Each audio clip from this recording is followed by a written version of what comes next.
So today is the 22nd of June, 2017.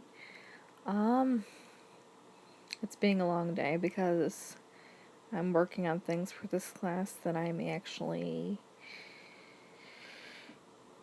regretting dealing with. There are many things, many things that make me question any sanity that I have. And taking this class on the tail end of a really bad depressive episode is one of them. The concentration is just still not there at all. And I'm not excited about it, and I'm still at the point where I would rather jump off a bridge than take this class.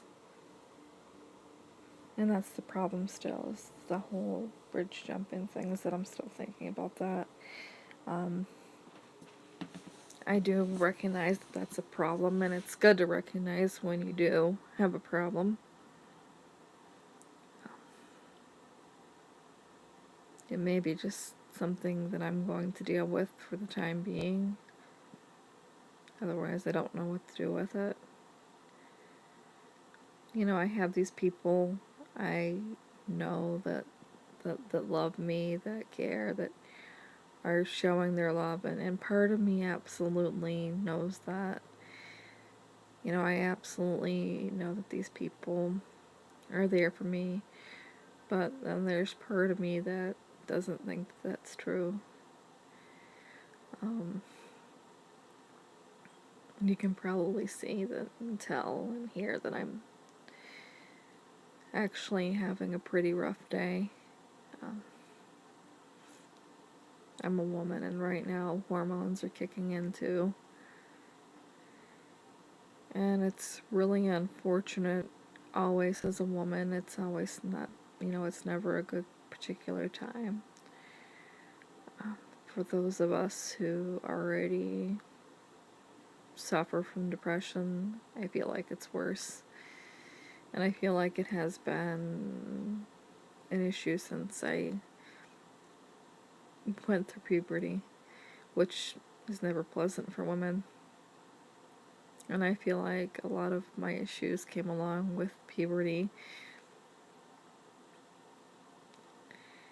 Here's your prize for becoming an adult. You're going to blossom and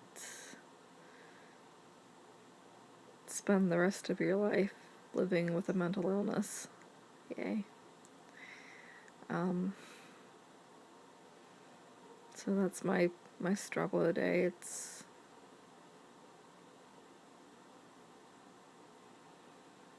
like part of me just doesn't feel it. Part of me doesn't feel the caring.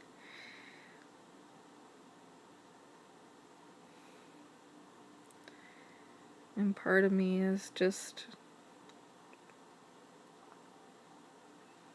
absolutely in pain as I'm recording this, and I'll probably be able to see this later. I'm going to try to stick around and see this later. If it gets too bad, I'll probably contact the crisis hotline again. And if it gets really bad, I'll probably contact psychiatric emergency, because I can do that.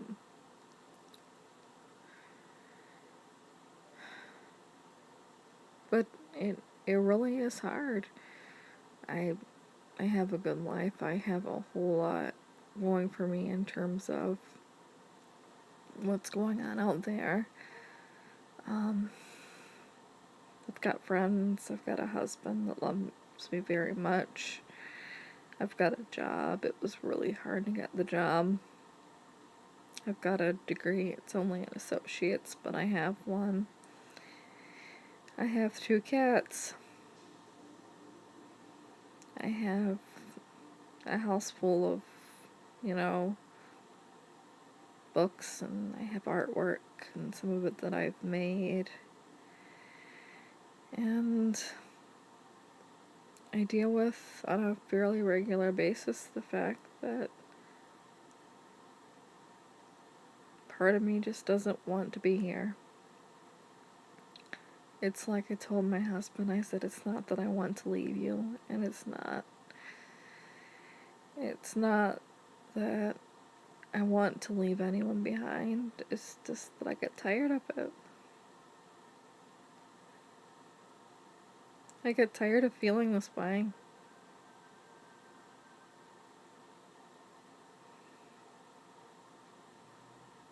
And I think that anybody would. It's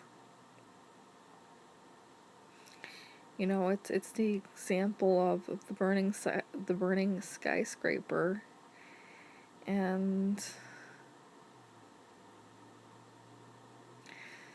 living with depression and anxiety is like being in a burning skyscraper.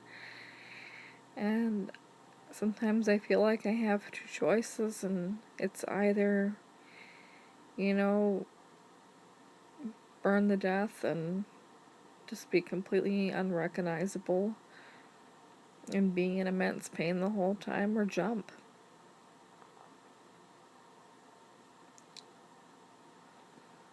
And it's hard to admit that part of me wants to jump. I, I don't like talking about this. I don't like admitting this. I especially don't like the words. It's incredibly hard for me to look at you, to look at this camera, and to say, I'm suicidal. I thought that this was going to go away when I got out of the bad situation that I grew up in, but it hasn't. Every once in a while it comes around, and it hurts, and it quite frankly, sometimes I'm afraid of myself. I'm living with someone that I'm afraid of, because I realize how much pain that I would cause, but then there are times that I just don't, I can't see that, and I feel like I'm causing pain by being here.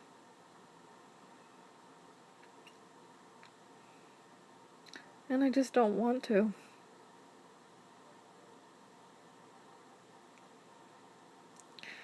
And I'm so tired, and I remember being a kid and my dad telling me that he was tired. And he meant it in the way that I mean it right now. Several times as I grew up, my dad tried to take his own life. And I didn't realize at the time that it wouldn't be, that many more years. And I would do the same thing. And sometimes I wish it had worked.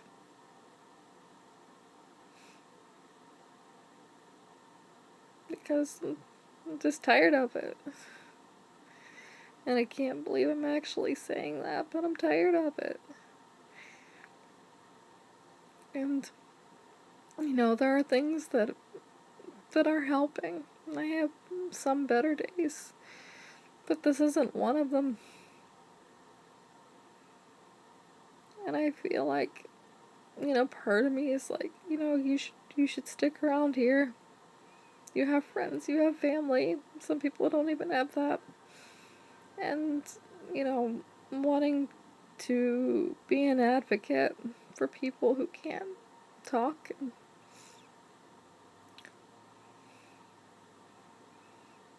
But part of me just thinks that, like, these other people that I'm reading about, that I'm going to be a statistic.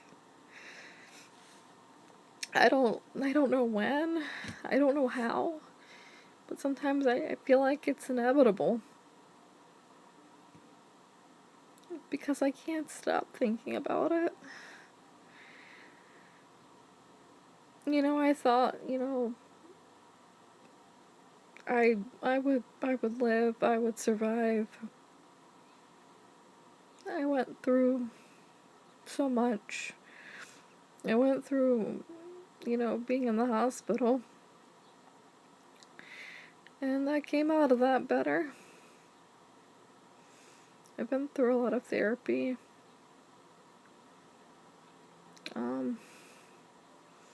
I have and am on medication,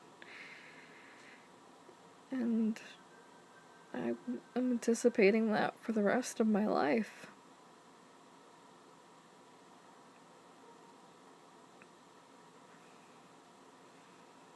I didn't ask for this, and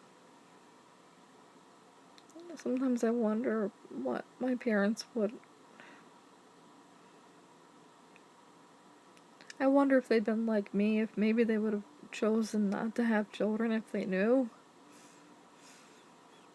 Because that's a hard thing for me to say, and I know a lot of people have kids, and I know a lot of people do fine with kids. But part of the reason I chose not to have kids is I didn't want them to go through what I've been through, and I didn't. I already have a husband that loves me very much. I didn't want to go through leaving my children without a mother. And I'm already afraid that I'm going to leave my husband a widower. Because sometimes I really want to. Not that I want to leave him, but I just want to stop hurting.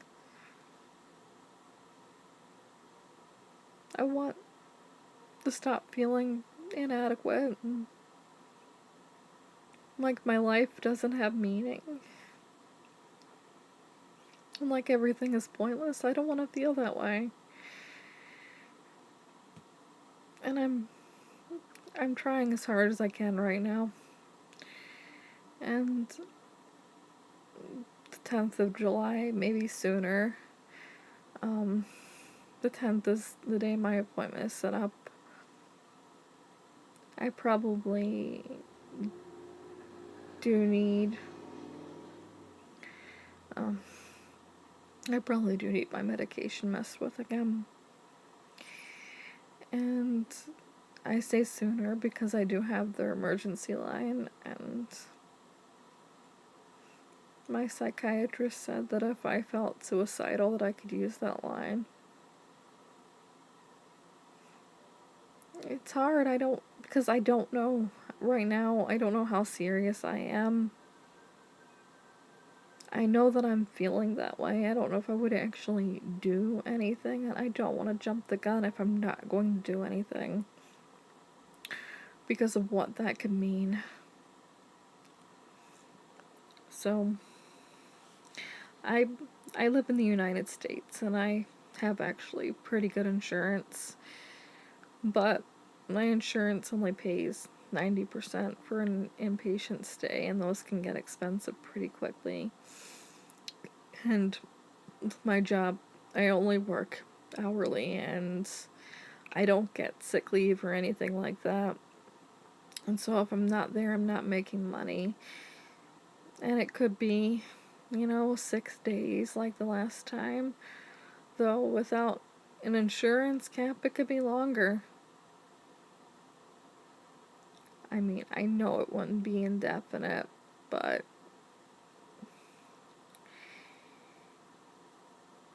if they were to hospitalize me, I don't know how long that might be for. And I don't know where I would go, because I've seen that too. I would hope that it would be close, that it would be, where I usually go to the hospital, but I don't know that for sure. And if finances weren't a thing, if my fears here weren't a thing, I would probably just go admit myself. I'd probably just go to the emergency department today and just say, help me. Because I'm in therapy, I'm seeing the psychiatrist, but sometimes I feel like maybe I need something a little bit more.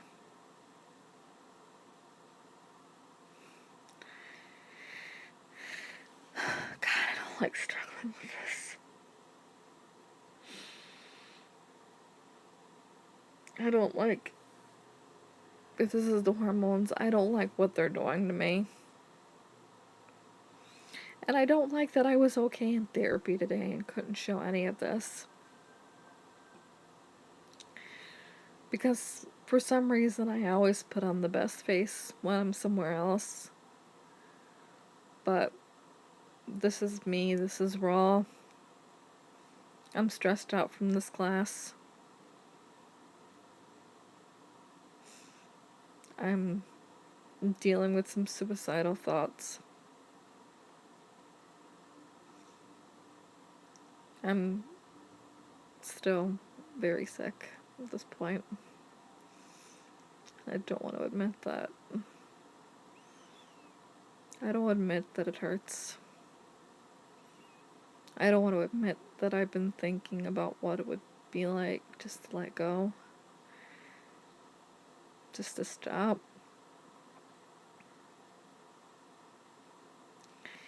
And I realize that that is a horrible, horrible thing to think, and I feel so horrible and so guilty for thinking so.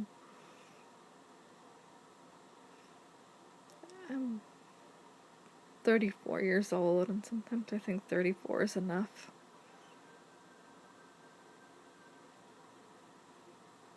Been about 19 years of this. And my beginnings weren't that great either. With school and home life and everything. And even now, and this makes me so angry, with my great life, with my great husband, with our great apartment, with my great job,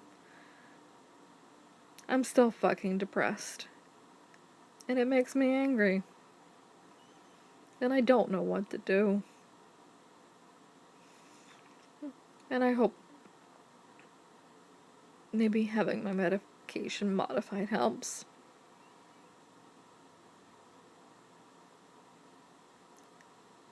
And as much as I'm afraid of it, maybe I should just tell the psychiatrist the truth and say, you know, there have been good times, but there have been still times where I just don't want to exist.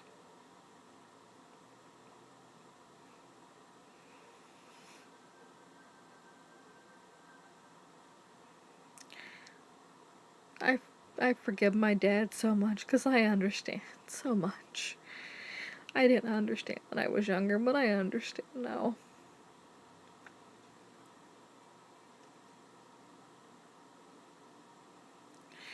You know, I've never been a much of a drinker, but I've done everything I can just to not feel this. I don't want to feel this. I don't want to inflict this on other people.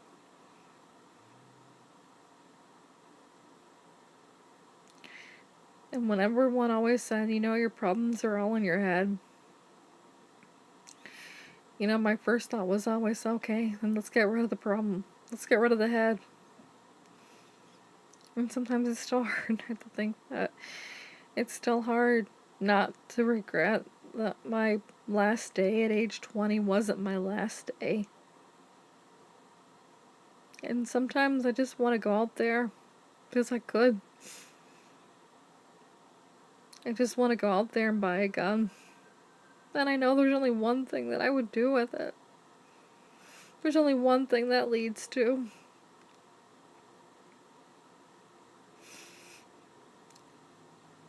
And I should go back to working on my schoolwork stuff.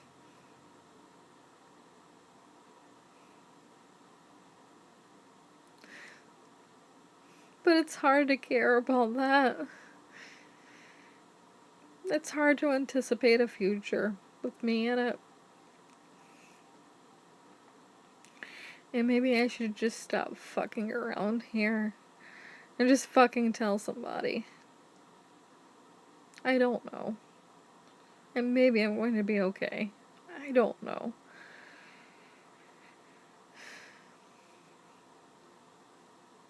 I'm gonna go work on my fucking homework like I have a future.